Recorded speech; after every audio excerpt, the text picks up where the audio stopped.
Kenneth Martinez walked into the luxury boutique, holding his 7-year-old daughter Sophie's hand, and every eye in the store turned to stare, not with welcome, with judgment. The ex-cop in his worn jeans and faded jacket didn't belong in a place where handbags cost more than his monthly rent. But Sophie's birthday was tomorrow, and she'd asked for just one thing, a specific dress she'd seen in the window.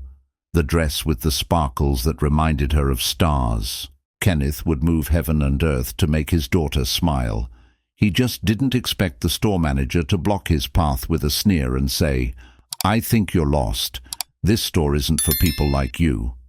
What the manager didn't know was that the billionaire owner of this luxury empire owed Kenneth her life, and she was about to walk through that door.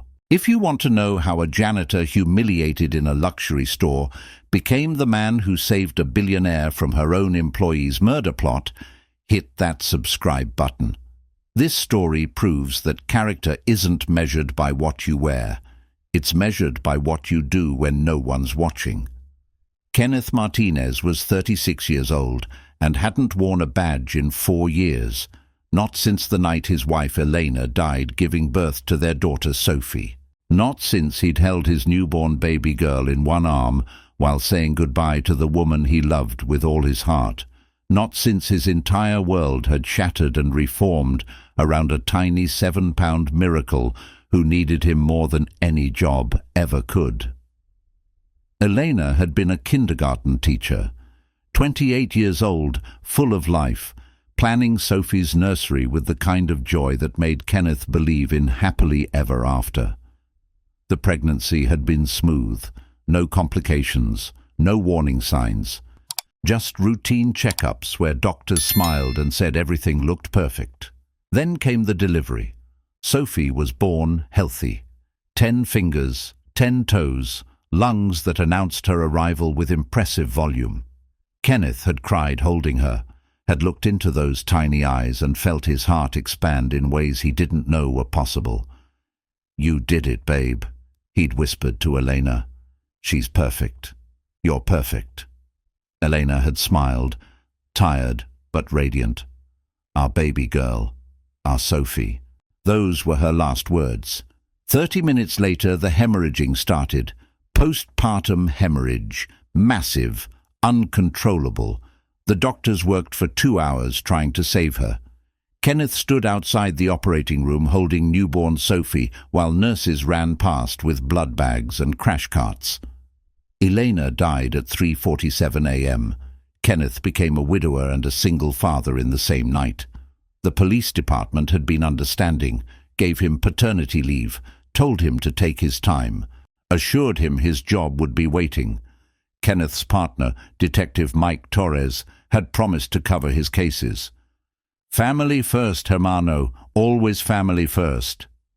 Kenneth tried to go back after 3 months, couldn't focus, couldn't sleep knowing Sophie was with babysitters instead of parents, couldn't chase suspects through dark alleys when his daughter needed him to chase away nightmares, couldn't risk leaving Sophie an orphan. So he quit, turned in his badge at 32, took a job as a night janitor at Thornton Tower, a luxury office building downtown, steady hours, 10 p.m. to 6 a.m.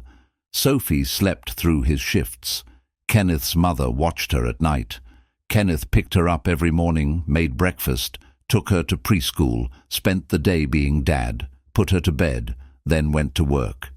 It wasn't glamorous, it wasn't what he'd trained for, it wasn't the career he'd built, but it let him be present for Sophie, let him be the parent she deserved, let him keep the promise he'd made to Elena, that their daughter would never feel alone. 4 years later, Kenneth was 36. Sophie was 7. They lived in a small 2-bedroom apartment in a decent neighborhood. Not fancy, but safe. Kenneth had chosen it carefully. Good schools nearby, park within walking distance, neighbors who looked out for each other. The apartment was modest. Living room with a second-hand couch Kenneth had reupholstered himself. Kitchen with appliances that were older than Sophie but still worked. 2 small bedrooms, Sophie's painted pink at her request, filled with books and stuffed animals and drawings taped to every wall. Kenneth's room was sparse. Bed, dresser, photo of Eleanor on the nightstand, where he could see her face first thing every morning. Kenneth drove a 15-year-old sedan that burned oil and made concerning noises when he accelerated too fast. He'd learned to do basic repairs himself. Oil changes, brake pads, minor fixes, because mechanics were expensive and money was tight. The car was ugly and unreliable, but it ran. That was enough. His wardrobe came mostly from thrift stores, jeans that were worn but clean, t-shirts that had seen better days, one decent jacket for parent-teacher conferences, one pair of dress shoes he'd owned since his police days, polished carefully so they still looked presentable. Kenneth wasn't vain, didn't care what he wore. But sometimes he felt the judgment, the looks from other parents at Sophie's school who drove luxury SUVs and wore designer athleisure, the subtle condescension when they learned he was a janitor. He'd learned to ignore it. Sophie didn't care that her dad wasn't wealthy. She cared that he showed up. Every school play, every parent breakfast, every field trip where he volunteered as a chaperone. Kenneth might not have money, but he had time, had presence, had love to give in quantities that mattered more than bank accounts. Money was always tight. Kenneth budgeted meticulously. Rent took half his paycheck, utilities another chunk, groceries carefully planned with coupons and sales. Sophie's needs always came first. New shoes when she outgrew the old ones, school supplies, birthday parties for her friends, the occasional treat when she'd been especially good. Kenneth's needs came last. He wore clothes until they literally fell apart. Ate ramen for dinner more nights than he'd admit, skipped doctor appointments because co-pays were expensive, lived with a cavity for 6 months because dental work wasn't in the budget. He didn't complain. This was the choice he'd made. Sophie over career, fatherhood over money, presence over prestige. And Sophie was thriving, happy, healthy, loved. She was doing well in school, reading above grade level, excelling at math, making friends easily. Her teacher said she was kind to other children, that she shared without being asked, that she had the biggest heart. "She's special," Mrs. Henderson had told Kenneth at the last parent-teacher conference. "Not because she's gifted academically, though she is bright, but because she's emotionally intelligent in ways most 7-year-olds aren't. She notices when other kids are sad, tries to help. I've seen her share her lunch with a boy who forgot his, invite the lonely kid to play at recess. That kind of empathy is rare. You're raising a beautiful human being, Mr. Martinez," Kenneth had cried in his car after that conference, because Sophie's kindness was Elena's legacy. Elena had been like that, generous, compassionate, always noticing people who were hurting and trying to help. Sophie had never met her mother, but somehow she'd inherited Elena's heart. That was what mattered, not Kenneth's bank account or his job title or his worn-out clothes. Sophie was happy, healthy, loved. Growing into the kind of person the world needed more of. That was enough. That was everything. Sophie's 8th birthday was tomorrow. Kenneth had saved for months, asked her what she wanted, expected her to say toys or books or maybe a trip to the zoo. Instead, Sophie had taken his hand and walked him to the window of Elise Boutique, the luxury clothing store on 5th Avenue, where mannequins wore dresses that cost more than Kenneth made in a month. She'd pressed her nose against the glass and pointed at a navy blue dress with silver sequins scattered across the skirt like stars. "That one, Daddy. The star dress. It's so pretty." Kenneth's heart had sunk. The dress probably cost $1,000, maybe more, way beyond his budget. But Sophie looked at it with such wonder, such pure childhood joy. "Why that dress, Mija?" "Because Mommy liked stars. You said she used to look at stars with you before I was born. And this dress has stars on it, So if I wear it, maybe I'll feel close to Mommy even though I never met her." Kenneth had cried right there on the sidewalk. How could he say no to that? How could he deny his daughter this connection to the mother she'd never known? So he'd picked up extra shifts, worked double time, skipped meals, saved every penny, and somehow, miraculously, scraped together $800. Not enough for the dress at full price, but maybe enough if it was on sale. Maybe enough if he explained to the store that it was for his daughter's birthday. That's how Kenneth found himself walking into Elise Boutique on a Saturday afternoon, holding Sophie's hand, wearing his nicest clothes, which were still worn jeans, scuffed boots, and a jacket that had seen better days. The store was magnificent. Marble floors, crystal chandeliers, soft classical music, mannequins in designer gowns, salespeople in expensive suits. The kind of place where even the air felt exclusive. Kenneth approached the counter.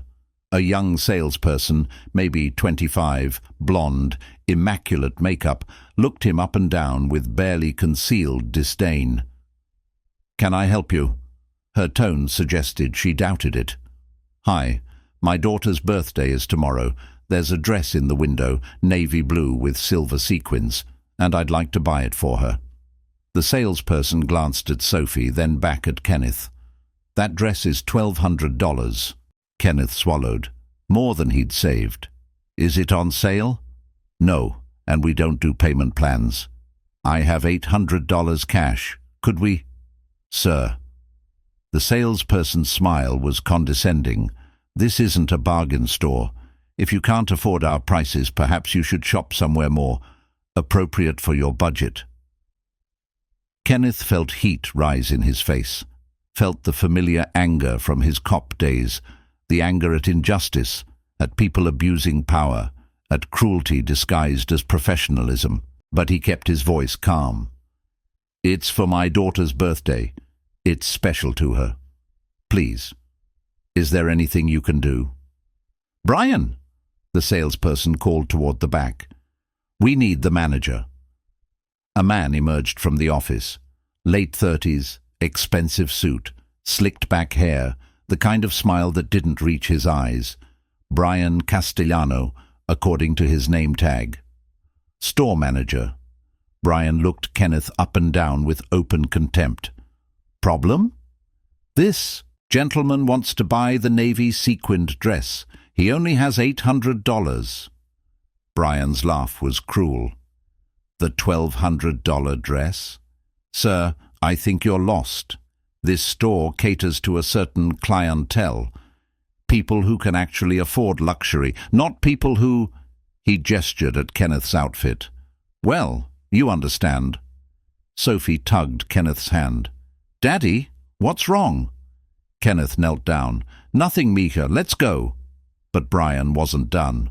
"Wait, let me guess. You're probably thinking you can cause a scene, and we'll give you a discount to make you leave quietly.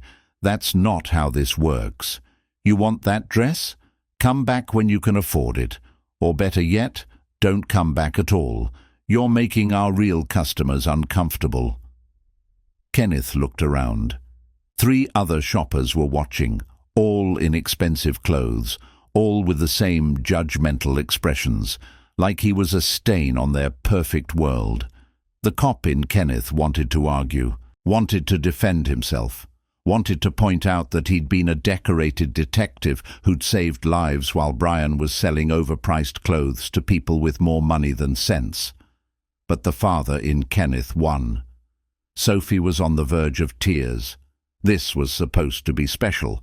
He wasn't going to let her see him lose his temper. "You're right," Kenneth said quietly. "We'll leave. Sorry to bother you." He stood up, took Sophie's hand, and turned toward the door. That's when the back office door opened, and a woman's voice cut through the boutique like a knife. "Brian, what the hell is going on out here?" Kenneth froze. He knew that voice. Hadn't heard it in 4 years, but he'd recognize it anywhere. Piper Elise walked into the main boutique, and the temperature in the room dropped 10 degrees. She was 42 years old, stunning, dressed in a tailored black suit that screamed executive power. Dark brown hair pulled back in a severe bun. Sharp green eyes that missed nothing, the kind of presence that made people stand straighter without realizing it.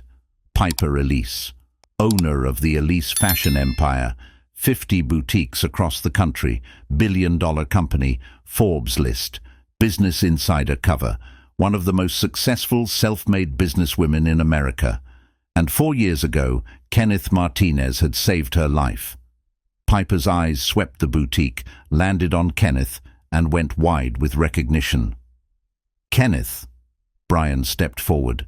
"Ms. Elise, I'm handling this. This man was trying to—" "Shut up, Brian." Piper didn't even look at him. She was staring at Kenneth like she'd seen a ghost. "Kenneth Martinez. Oh my God, it's really you." Kenneth managed a weak smile. "Hi, Piper." Piper crossed the boutique in 5 strides and pulled Kenneth into a hug that clearly surprised everyone watching. When she pulled back, her eyes were wet. 4 years. I tried to find you. I called the police department and they said you'd resigned. Left no forwarding information. I wanted to thank you, to repay you, and you just disappeared. I had Sophie to raise. Didn't need thanks." 4 years ago, Kenneth had been working private security at Thornton Tower, one of his last jobs before he transitioned to janitorial work. It was supposed to be an easy gig. Patrol the parking garage, check doors, make sure nobody broke into expensive cars. That night had been cold. November. Kenneth had been making his rounds when he heard screaming. Female voice.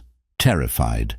Coming from the executive level of the parking garage, every instinct from his police days kicked in. Kenneth ran toward the sound. Found a woman backing away from a man with a gun. The woman was Piper Elise. Kenneth recognized her from business magazines. The man was Marcus Elise, her ex-husband, violating a restraining order.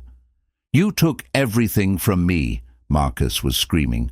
"My money, my company, my reputation. Now I'm taking your life." Kenneth didn't think, didn't call for backup, didn't wait. Just ran forward and put himself between Piper and the gun. "Sir, put the weapon down." Marcus had turned the gun on Kenneth. "Get out of here. This doesn't concern you." "Can't do that. Lady's in danger. I'm a cop." Kenneth wasn't. Not anymore. But the training never left. "You're a security guard in a cheap uniform. Move or I'll shoot you too." Kenneth hadn't moved, had kept talking, kept Marcus focused on him instead of Piper. Had been trying to de-escalate when Marcus's finger tightened on the trigger. The shot was deafening in the concrete garage. Kenneth felt fire explode in his left shoulder, went down hard, but he'd bought Piper time to run, to call 911, to get to safety.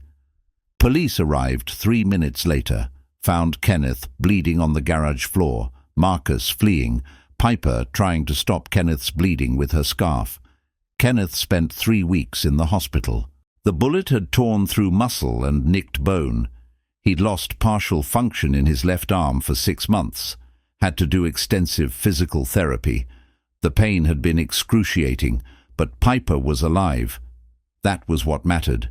She'd visited him every day in the hospital, brought flowers, tried to give him money for his medical bills, offered him a job running security for her company, offered to pay for Sophie's education, offered everything. Kenneth had refused it all. "I was just doing my job." "You took a bullet for a stranger. Let me help you. Please." "I don't need help. I need to focus on my daughter. But thank you." After he got out of the hospital, Kenneth had changed his number, left the security company, started working as a janitor where nobody would find him, and tried to make him a hero. He didn't want publicity, didn't want rewards, just wanted to be Dad. Piper had tried to find him, had called the security company, called the police department where he used to work, hit dead ends everywhere. Kenneth had vanished into private life. Until today. until he walked into her boutique desperate to buy his daughter a dress. Piper looked down at Sophie, who was staring up at this elegant stranger with wide eyes. "This is your daughter." "Sophie, say hello to Miss Elise." "Hello," Sophie whispered. Piper knelt down, bringing herself to Sophie's eye level. Her expression softened completely. "Hello, Sophie. Your father is a hero. Did you know that?" Sophie shook her head, looking uncertain. "Well, he is. He saved my life 4 years ago when a very bad person wanted to hurt me.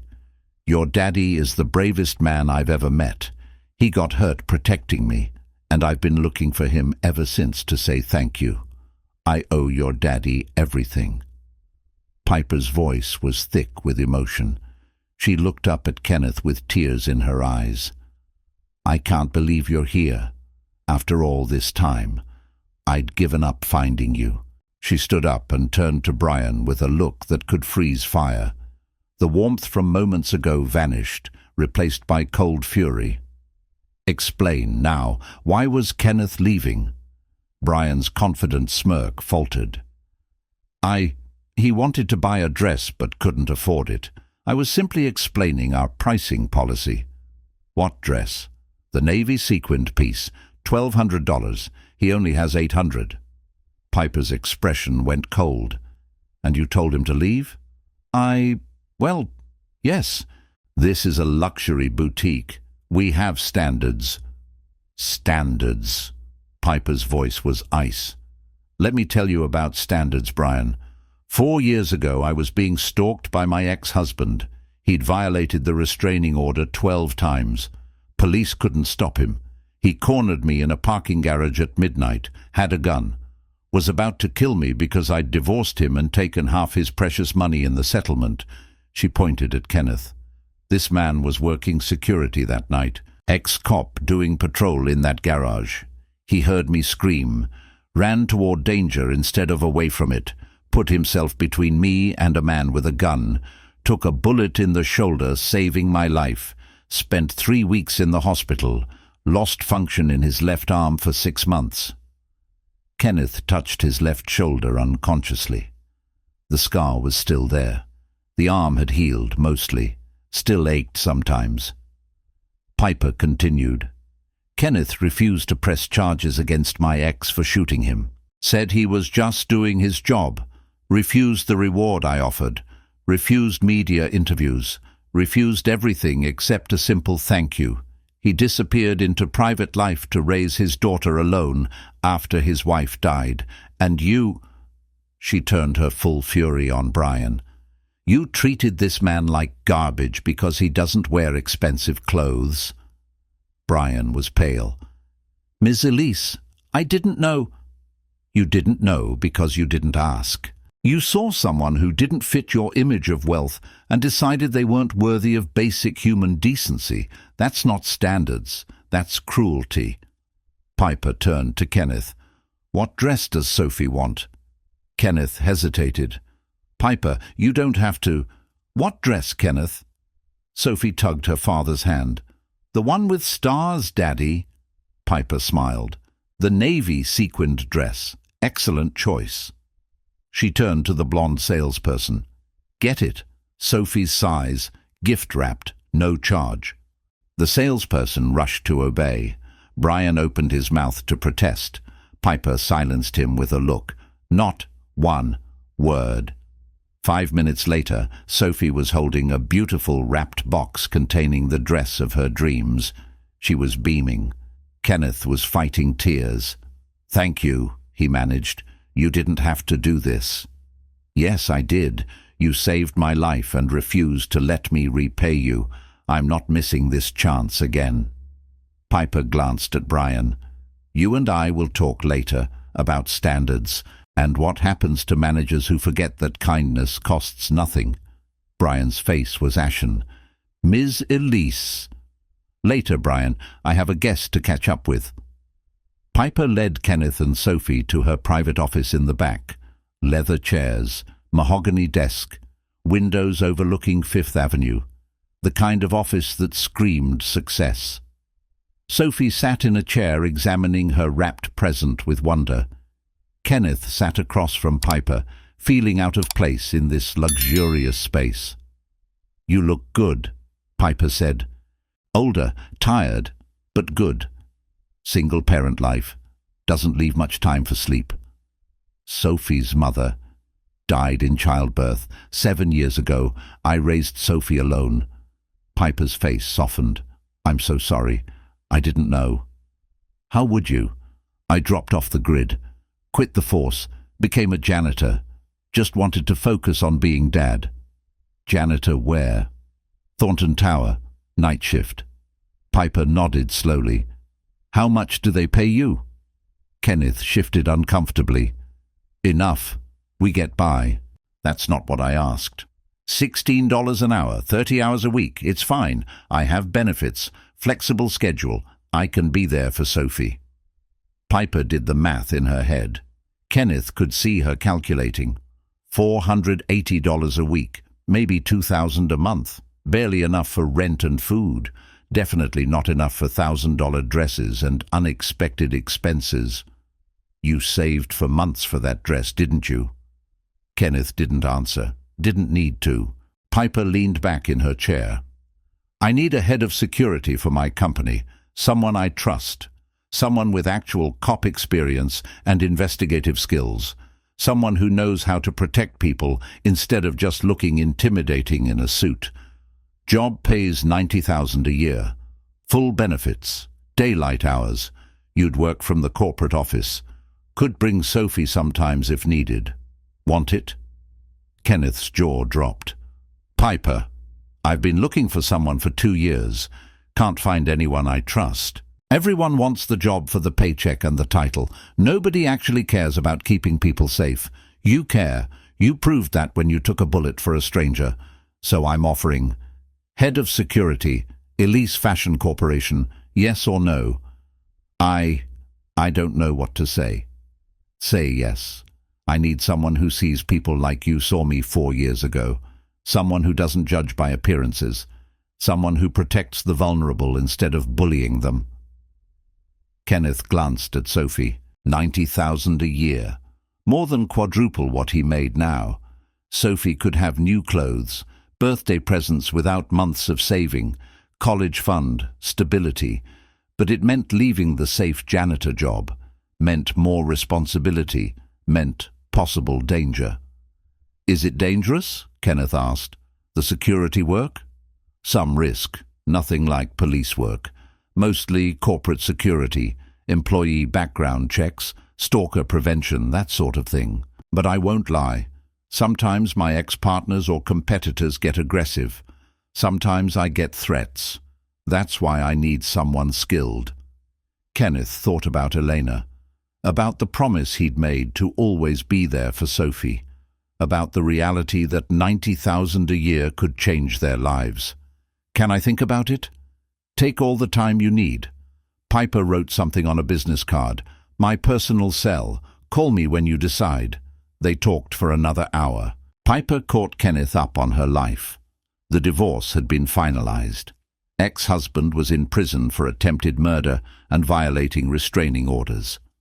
Piper had thrown herself into her business, built her company into an empire, opened boutiques, expanded into online retail, became a billionaire through sheer determination and brilliant strategy.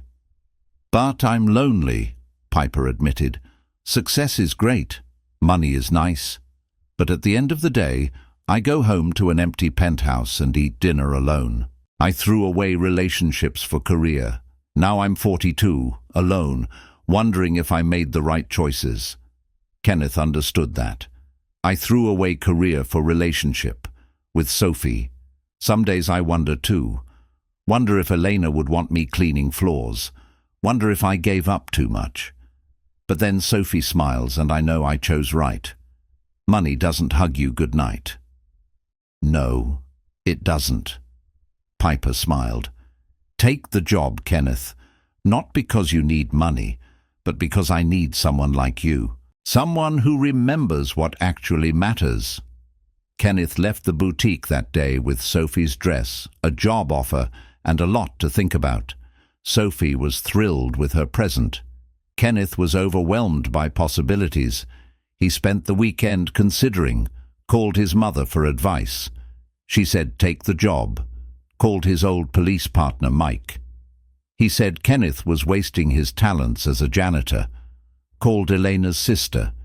She said Elena would want Sophie to have opportunities. Monday morning, Kenneth called Piper. I'll take the job, but I have conditions. Name them. Sophie comes first. Always. If she's sick or needs me, I leave work. No exceptions. Agreed. I need flexibility for school events, parent-teacher conferences, birthday parties, all of it. Agreed. And I won't compromise my ethics. If I see something wrong, I report it. Even if it's against company interests. Especially if it's against company interests. That's exactly why I want you. When can you start? Kenneth started 2 weeks later. Thornton Tower was sorry to lose him. Piper was thrilled to have him. The corporate office was impressive.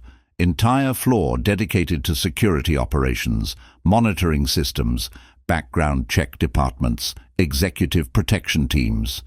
Kenneth's job was to oversee all of it, evaluate threats, investigate concerns, keep Piper and her executives safe.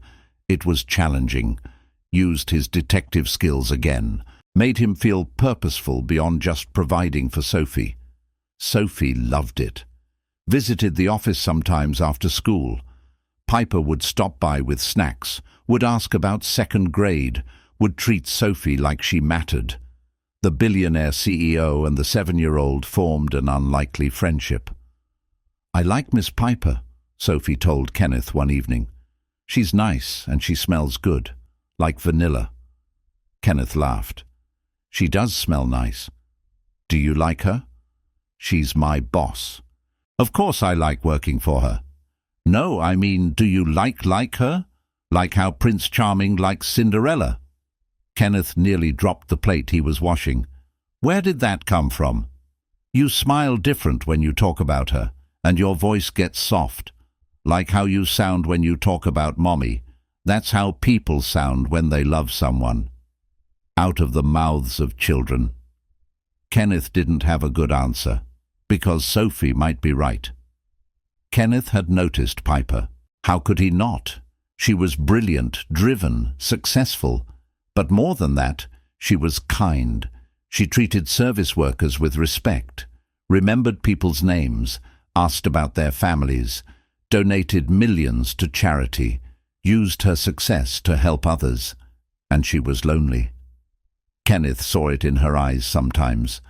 The same loneliness he felt eating dinner alone after Sophie went to bed. The same wondering if this was all life had to offer. But she was his boss.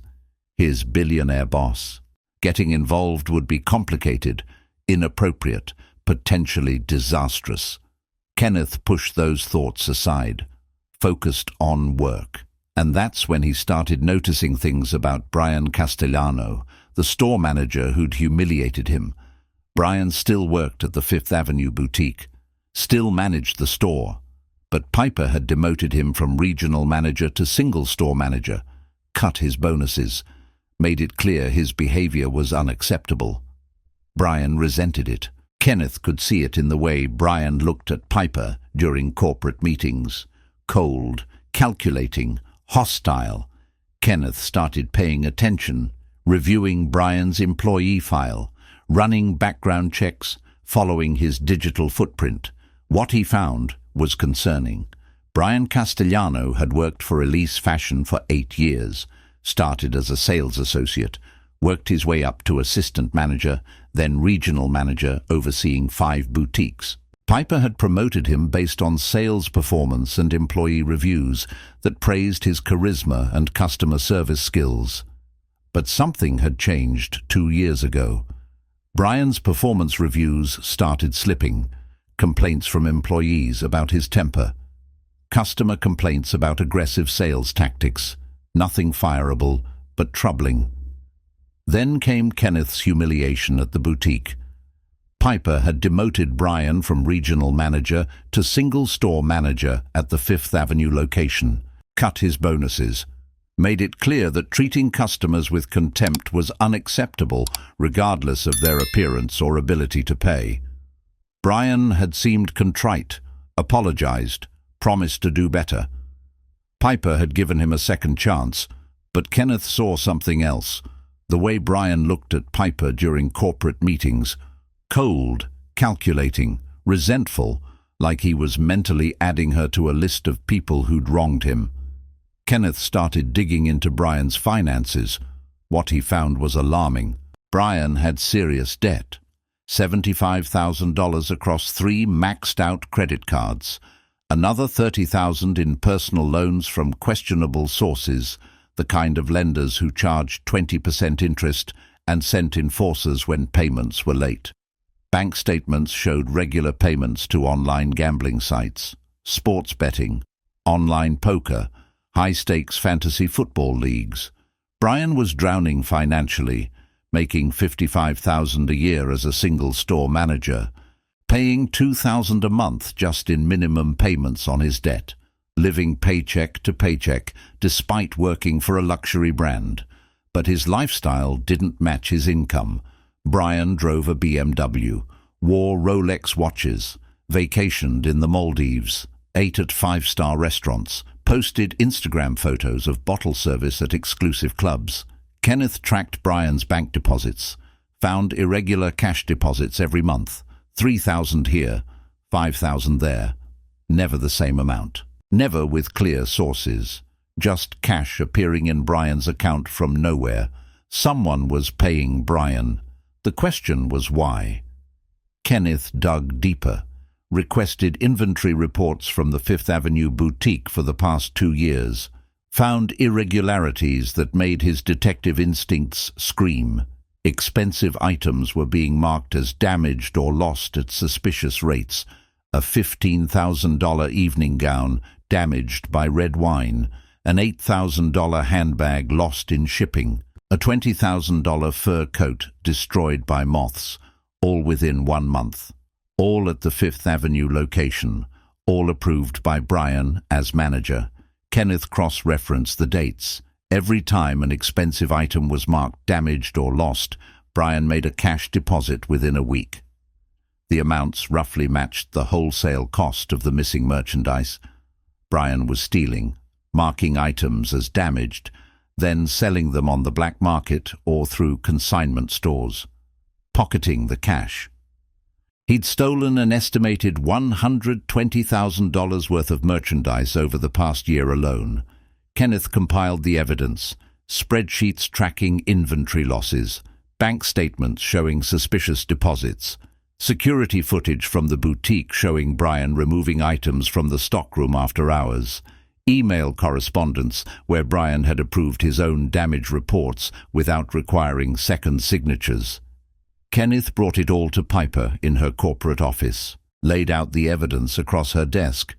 Brian's been stealing from you, systematically, for at least a year, probably longer. Piper looked at the evidence.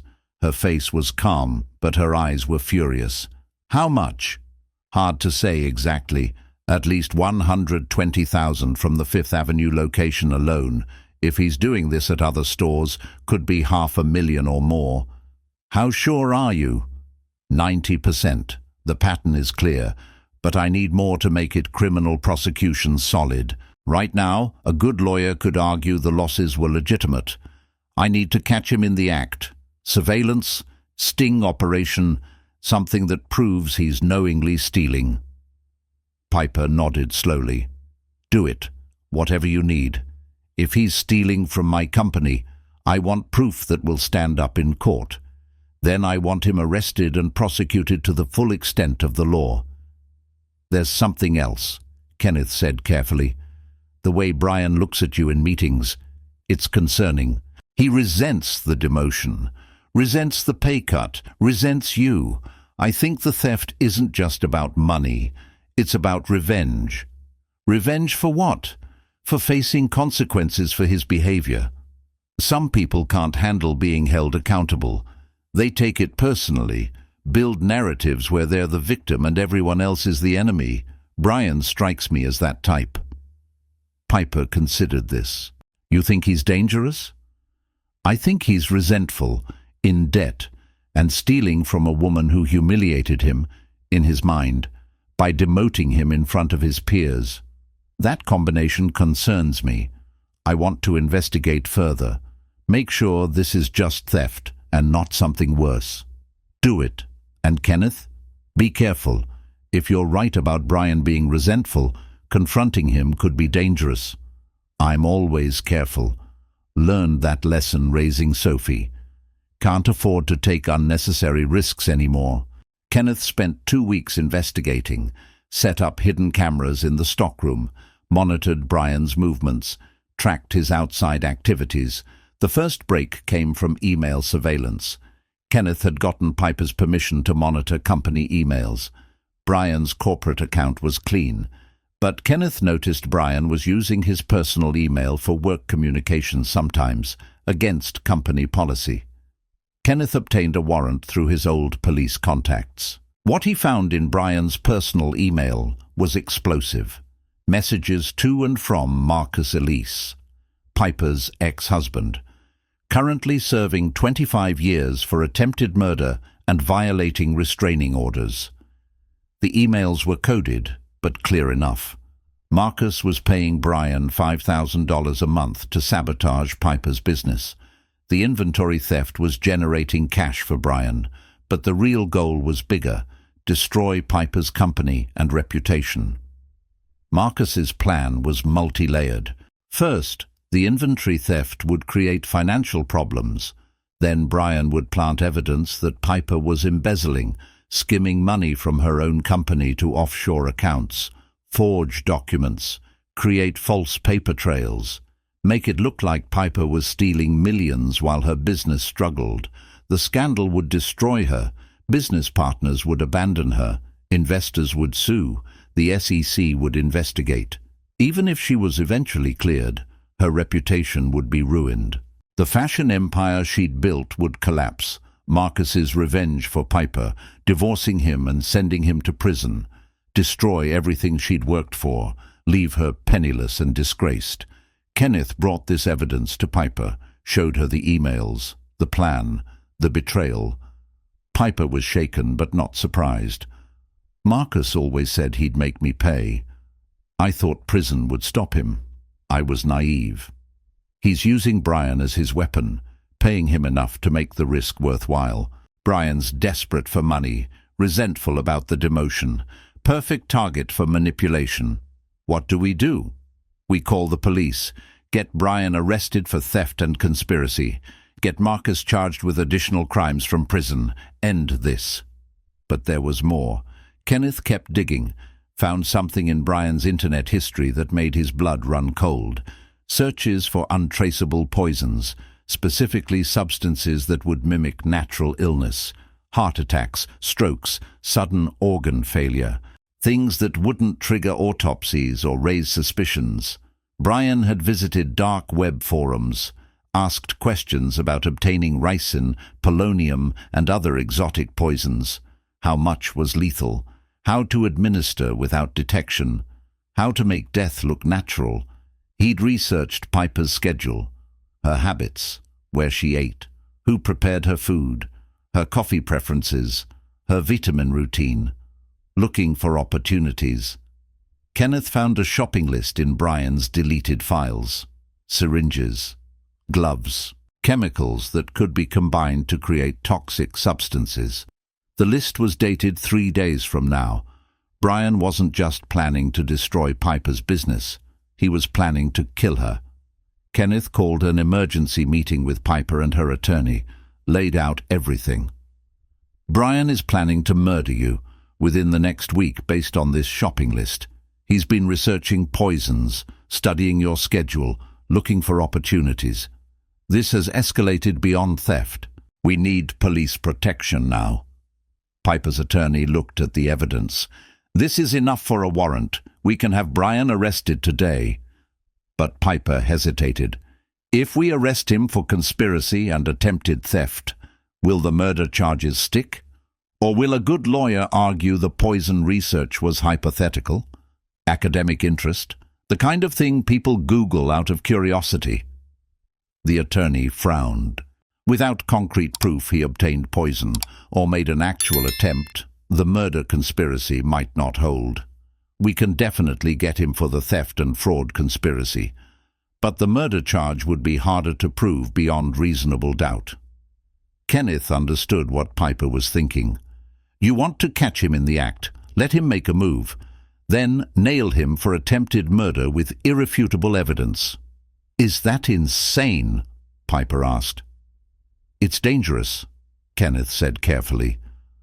But I understand the logic. If Brian gets convicted only for theft, he might serve 2 years and get out. Still connected to Marcus, still holding a grudge, still a threat. But if we catch him attempting murder, he goes away for decades. You're safe. Marcus loses his weapon. The threat ends permanently. Piper nodded. I didn't build this company by playing it safe. Set the trap. I'll be the bait. You keep me alive. Just like you did 4 years ago. Kenneth wanted to argue. Every protective instinct screamed to refuse. This was Sophie's honorary aunt they were talking about, the woman who'd become important to both of them, the woman Kenneth was developing feelings for that went beyond professional respect. But he also understood Piper's reasoning. A partial conviction wouldn't end the threat. Only catching Brian red-handed would guarantee safety. We do this my way, Kenneth said finally.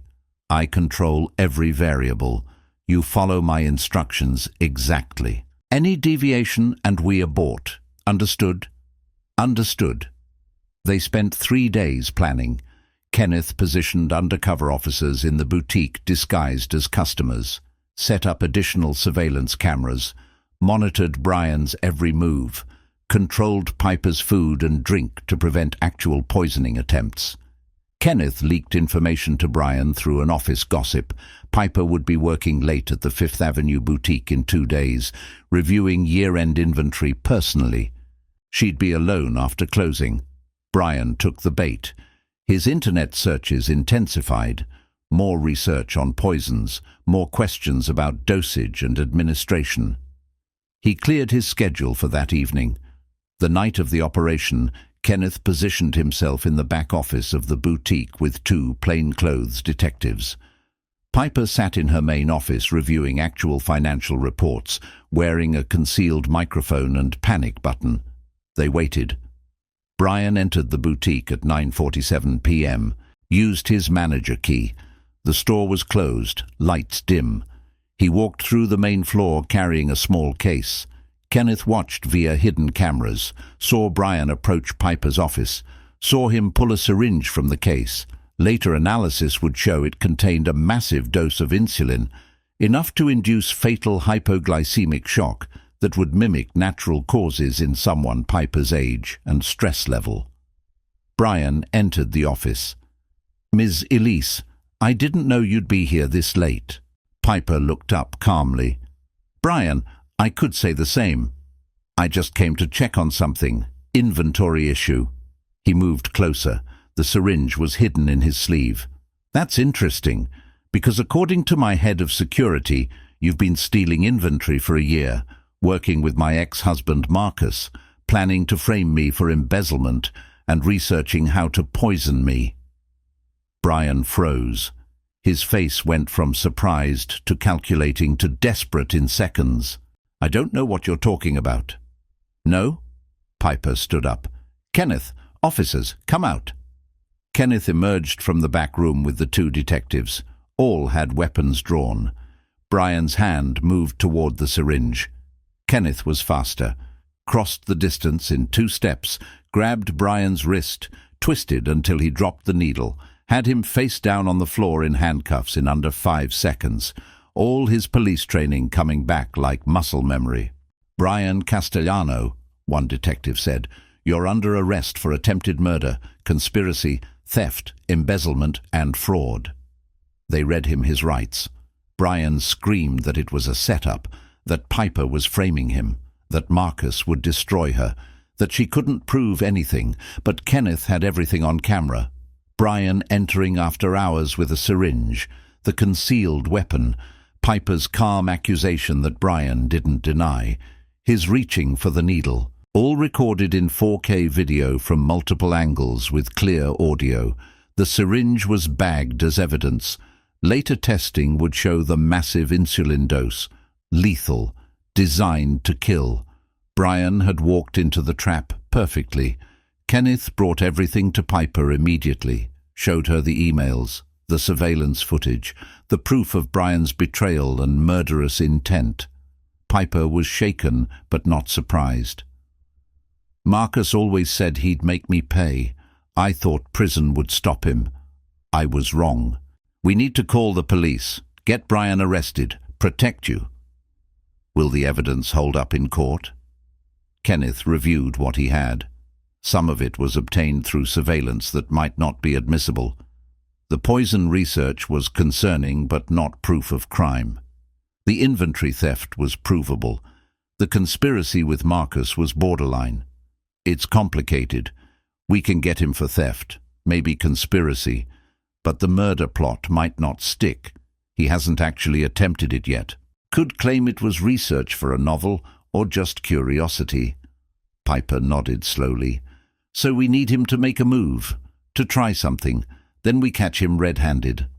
That's dangerous. You'd be putting yourself at risk. I didn't build this company by playing it safe. Piper's eyes were hard. Set the trap. I'll be the bait. You keep me alive, just like 4 years ago. Kenneth wanted to argue, wanted to refuse. But he saw the determination in Piper's face. She wasn't going to hide, wasn't going to let Marcus win from prison, wasn't going to let Brian destroy everything she'd built. So they set the trap. Kenneth told Brian that Piper would be working late at the Fifth Avenue boutique in 3 days, reviewing year-end inventory personally, would be alone in the store after closing. Perfect opportunity for Brian to make his move. Brian took the bait. Kenneth watched via hidden cameras as Brian entered the boutique after hours, saw him approach Piper's office where she was reviewing reports, saw him pull a syringe from his pocket. Later analysis would show it contained a lethal dose of insulin designed to induce hypoglycemic shock that would look like natural causes. Brian entered the office. "Miss Elise, I didn't know you'd be here this late." Piper looked up. "Brian, I could say the same. I just came to check on something. Inventory issue." He moved closer. The syringe was hidden in his sleeve. "That's interesting, because according to my head of security, you've been stealing inventory for a year, working with my ex-husband, planning to frame me for embezzlement." Brian froze. "I don't know what you're talking about." "No." Piper stood up. "Kenneth, come out." Kenneth emerged from the back room where he'd been waiting. 2 police officers followed him. Brian's face went white. He reached for the syringe. Kenneth was faster. Grabbed Brian's wrist, twisted, forced him to drop the needle, had him in handcuffs in 5 seconds flat. "Brian Castellano," one officer said, "you're under arrest for attempted murder, conspiracy, theft, and embezzlement." They read him his rights. Brian screamed that it was a setup, that Piper was framing him, that Marcus would destroy her, that she couldn't prove anything, but Kenneth had everything on camera. Brian entering after hours, the syringe, the admission about Marcus, all recorded, all admissible as evidence because it was Piper's private property and she'd consented to surveillance.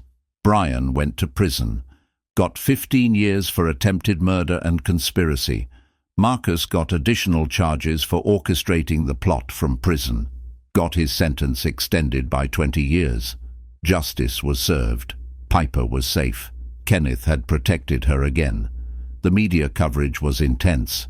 Billionaire saved by ex-cop security chief. Store manager's murder plot foiled. Love protects fashion empire. That last headline made Kenneth uncomfortable. Love? Where did they get that? Except maybe it was true. After the trial, after the media died down, Piper invited Kenneth to dinner at her penthouse, just the two of them. Sophie was spending the night with Kenneth's mother. "I wanted to thank you," Piper said over wine. "Again. You've saved my life twice now. Just doing my job." "Is that all it is? Just a job?" Kenneth set down his glass. "What are you asking?" "Sophie asked me something last week when she visited the office. She asked if I wanted to marry her daddy because that would make me her bonus mommy." Kenneth closed his eyes. "I'm sorry. She's 7. She says things." "I told her I'd love that," Piper interrupted, "if her daddy wanted the same thing." Kenneth looked up. Piper was watching him with vulnerable eyes. The billionaire CEO looked terrified, like she'd just risked everything on a confession. "Kenneth, I'm 42 years old. I've built an empire, made billions, accomplished everything I set out to do professionally. Started with nothing. My parents died when I was 25, left me a failing manufacturing company and mountains of debt. I transformed that into a fashion empire, fought my way to the Forbes list, proved everyone who doubted me wrong. But you know what? It's lonely at the top. Incredibly, devastatingly lonely." She took a breath, composing her thoughts.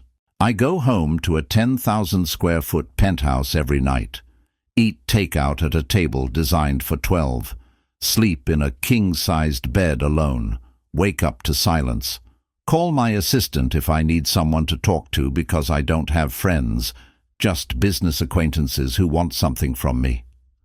My social circle consists of people who value my money, not me.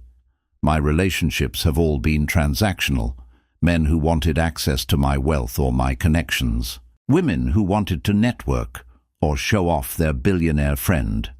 Nobody who actually cares about me as a person." Kenneth listened, seeing past the wealth and power to the loneliness underneath. "Then you walked into my boutique 6 months ago," Piper continued. "Worn jeans, scuffed boots, counting out $800 in cash for your daughter's birthday dress. And Brian humiliated you, made you feel small, worthless, unworthy. I saw your face, the shame, the hurt. And then I saw you kneel down and comfort Sophie. Tell her it was okay, that you'd find another way. You put her feelings above your own pride. That's when I remembered who you were. The man who took a bullet for me 4 years ago. The man I'd been searching for ever since." She wiped her eyes. "These past 6 months working with you, laughing with you, talking with you, watching you be an amazing father, I've realized something. I don't want to be alone anymore. I want what you have. Not money, not power. Connection, family, someone who sees me. You see me, Kenneth. Not the billionaire, not the CEO, just Piper. The woman who's terrified of ending up old and alone, surrounded by money that can't hug her back. The woman who wants someone to share breakfast with, who wants to hear about someone's day and actually care, who wants to matter to someone beyond what she can provide financially." Piper gripped his hands tighter. "I want you, and Sophie, and a family. I want what you and Elena had, what you're building with your daughter. I want to be part of it. I want Sophie to call me Piper Mommy and teach me how to braid hair and ask me to help with homework. I want to wake up next to you and know that you chose me, not for money or status, but because you actually love me. If you'll have me, if I'm not too late, if you can make room in your heart for someone new without forgetting Elena, if I'm enough." Kenneth's heart was pounding. His throat was tight with emotion. "Piper, you're asking if you're enough. You're a billionaire CEO who kneels down to talk to 7-year-olds at their eye level, who gave my daughter her dream dress and refused to let me pay, who hired me because you valued character over credentials, who risks your life to catch murderers instead of hiding behind lawyers, who makes Sophie laugh, who remembers my coffee order, Who asks about my day and actually listens? You're not just enough. You're everything I didn't know I needed. He took a shaky breath. I'm a widower, a single dad, an ex-cop working security. You're a billionaire CEO who owns 50 boutiques. This is complicated, yes. Unconventional, absolutely. Impossible, no. Piper reached across the table and took both his hands. I don't care about conventional. Conventional is boring. Conventional is dying alone in a penthouse surrounded by expensive furniture. I care about you. About how you make me laugh. How you challenge me. How you call me out when I'm wrong instead of telling me what I want to hear. How you see me as a person, not a bank account. How you're gentle with Sophie, but fierce protecting people you love. How you kept your promise to Elena by being the most devoted father I've ever seen. How you took a bullet for a stranger and refused reward. That's what I want. Not someone who's impressed by money. Someone who's impressed by character. You're that person. Kenneth thought about Elena, about the promise he'd made to love her forever, about guilt, about the fear that moving on meant betraying her memory. But he also thought about what Elena would actually want. She'd been the most generous person he'd ever known, would give her last dollar to someone in need, would volunteer at shelters, would see the good in everyone. Elena wouldn't want him to be alone forever, wouldn't want Sophie growing up without a mother figure, wouldn't want Kenneth to turn away from love because he was afraid of dishonoring her memory. I love you, Kenneth said quietly. I've been trying not to, trying to keep it professional, telling myself you're my boss and this is inappropriate and I can't possibly be good enough for someone like you, but I am. I love how you treat Sophie like she matters, not like an accessory or an inconvenience, but like an actual person whose thoughts and feelings count. How you remember names of janitors and security guards and treat service workers with respect. How you use your success to help others instead of hoarding it. How you're brilliant but humble. How you're strong but vulnerable. How you admitted you're lonely instead of pretending your life is perfect. How you make me feel like I can be more than just a janitor or an ex-cop. How you make me want to be the man Elena thought I was. The man Sophie deserves as a father. The man worthy of you. Piper was crying now, happy tears streaming down her face. Is that a yes? She managed. That's a yes to all of it. To dating you. To building a life together. To letting Sophie have the mother figure she's been wishing for. To risking my heart again even though I'm terrified. To choosing love over fear. Yes. They dated for a year, slowly, carefully, building a relationship while navigating the complications of Kenneth being Piper's employee. The first few months were tricky. They tried to keep the relationship private, professional at work, personal only outside the office. But hiding feelings was harder than either expected. Kenneth would catch himself staring at Piper during security briefings.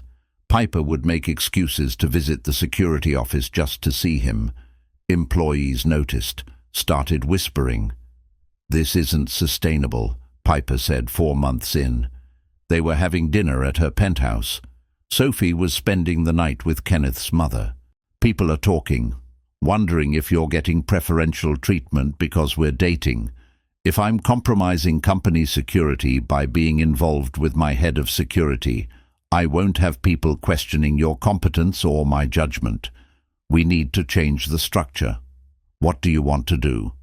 I want you as my partner, not my employee. I'll hire a professional security firm to handle day-to-day operations. You can consult independently, eliminate the power dynamic, make our relationship equal, make this work without ethical compromises. It was the right decision professionally. Kenneth transitioned to an independent security consultant, contracted with Elise Fashion, but also took other clients. No longer directly employed by Piper. No more boss-employee complications. But it was hard for Kenneth. He'd enjoyed the steady paycheck, the benefits, the security of formal employment. Going freelance meant uncertainty.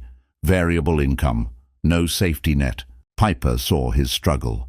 I know this isn't what you wanted, but I need you to understand. You're more important to me than having you on payroll. I'd rather have you as my partner than my employee. I can figure out security operations, but I can't figure out life without you. I'm not going anywhere, Kenneth promised. Just adjusting. Again. Seems like I'm always adjusting my career for other priorities. Do you resent that? Kenneth considered honestly. No. I chose Sophie over police work. Now I'm choosing us over easy employment. Every choice has costs. I'm okay with the costs as long as what I'm building is worth it. Is it? Worth it? You're asking if you're worth giving up a steady job. Piper, you're worth everything.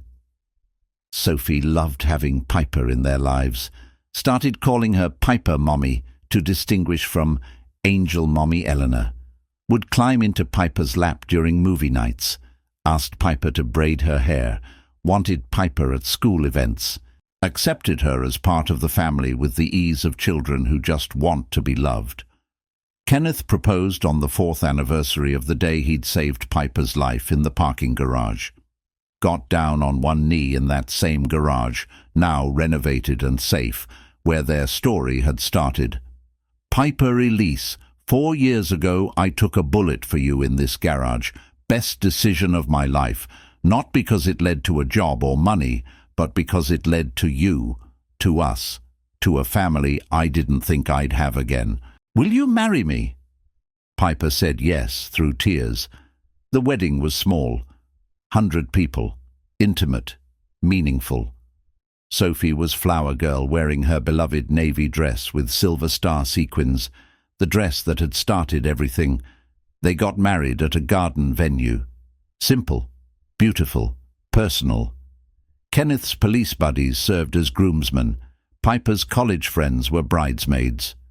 Sophie stood between them at the altar holding the rings. The officiant smiled. We're here today to witness the marriage of two people who found each other through tragedy, built trust through protection, and chose love through complications. Kenneth and Piper's story isn't conventional. It started with bullets and ended with bouquets. But sometimes the best love stories are the ones that test us first. They wrote their own vows. Piper went first. Kenneth, you saved my life.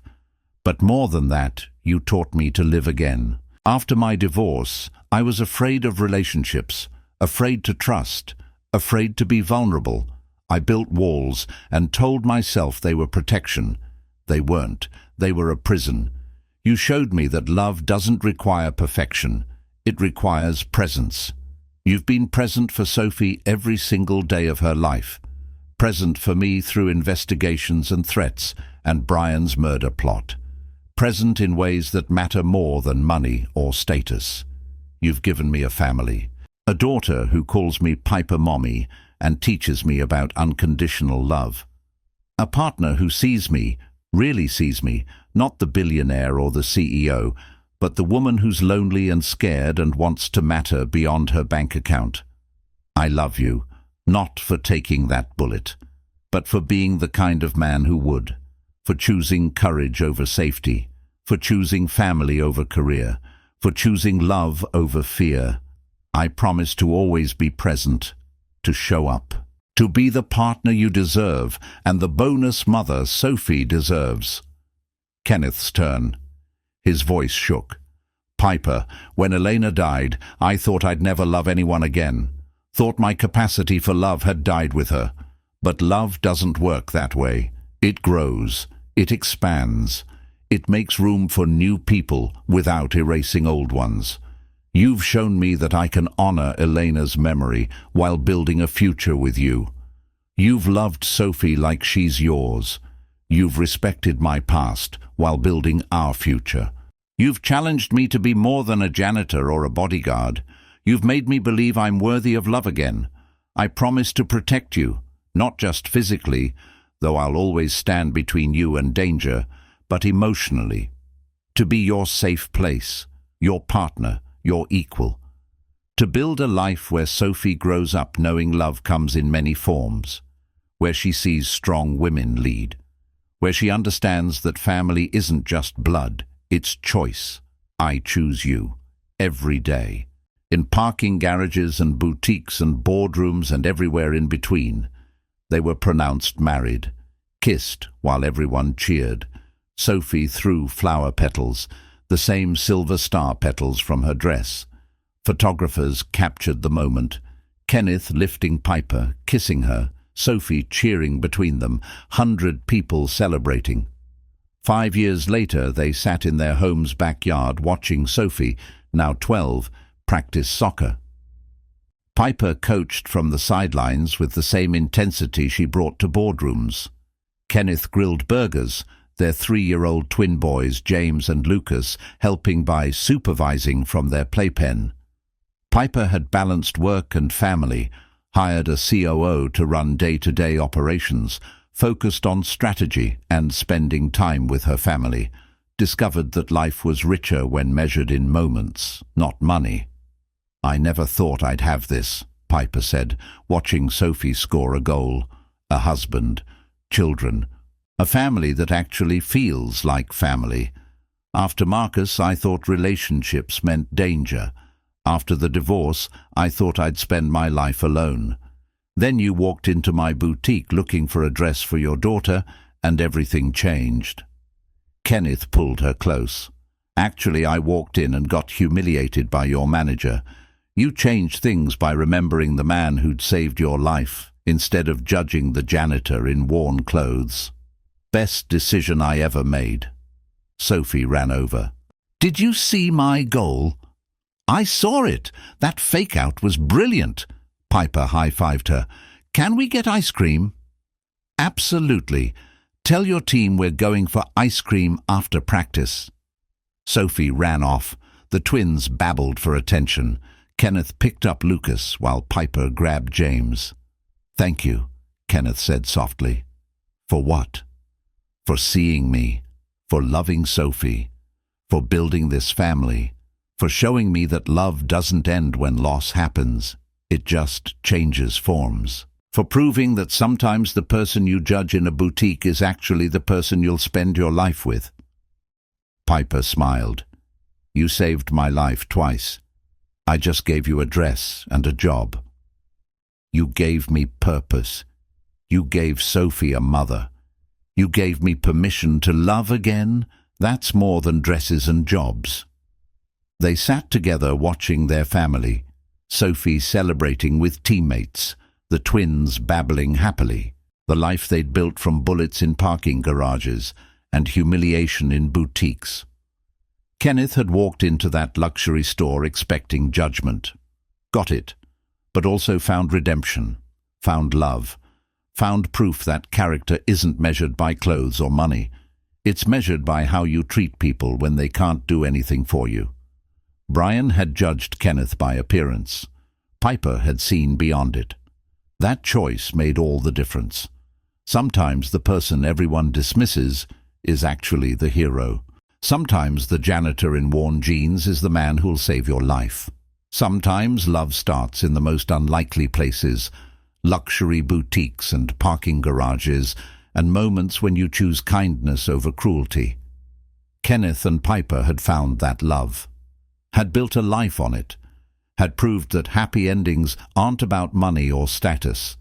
They're about seeing people, really seeing them, and choosing love, even when it's complicated, especially when it's complicated.